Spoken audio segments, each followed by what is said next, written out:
Uh, okay, darlings, let's read a story. The Mouse, the Bird, and the Sausage.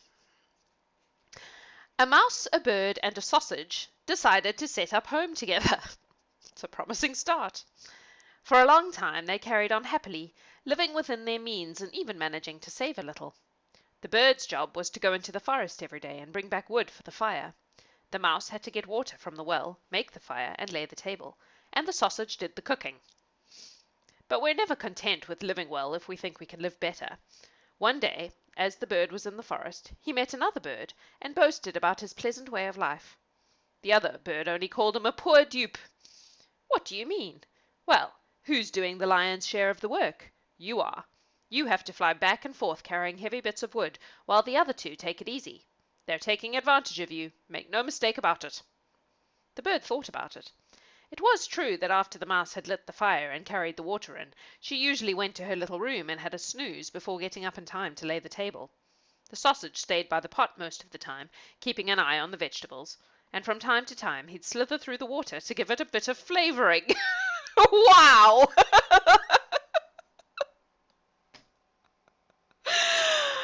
Okay.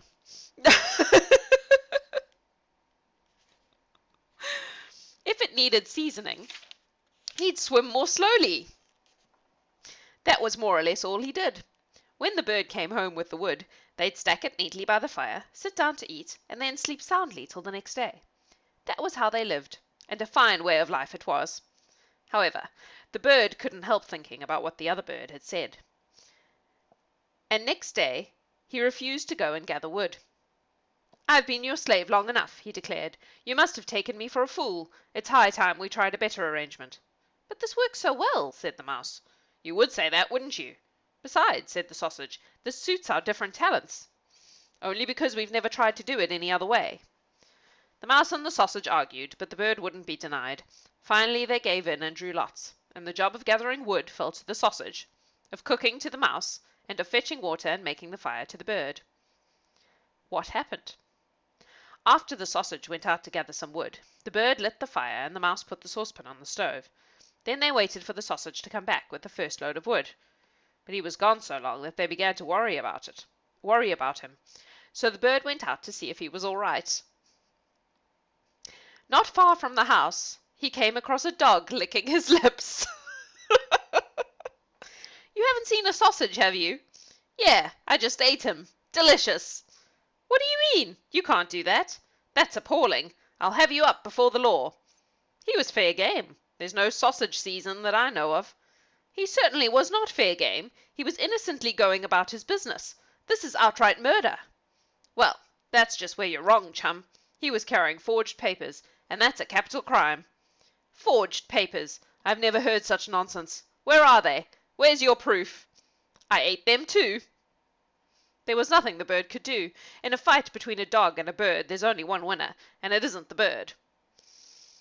He turned back home and told the mouse what had happened. "Eaten?" she said. "Oh, that's dreadful. I shall miss him terribly." "It's very sad. We'll just have to do the best we can without him," said the bird. The bird laid the table while the mouse put the finishing touches to the stew.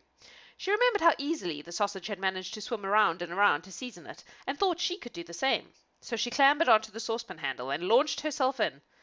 But either it was too hot and she suffocated, or else she couldn't swim at all and she drowned. But at all events she never came out.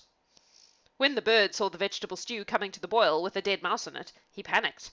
He was making up the fire at the time, and in his shock and alarm he scattered the burning logs all over the place and set fire to the house. He raced to the well to get some water to put it out, but got his foot caught in the rope, and when the bucket plunged down the well, down he went with it. So he was drowned, and that was the end of them all.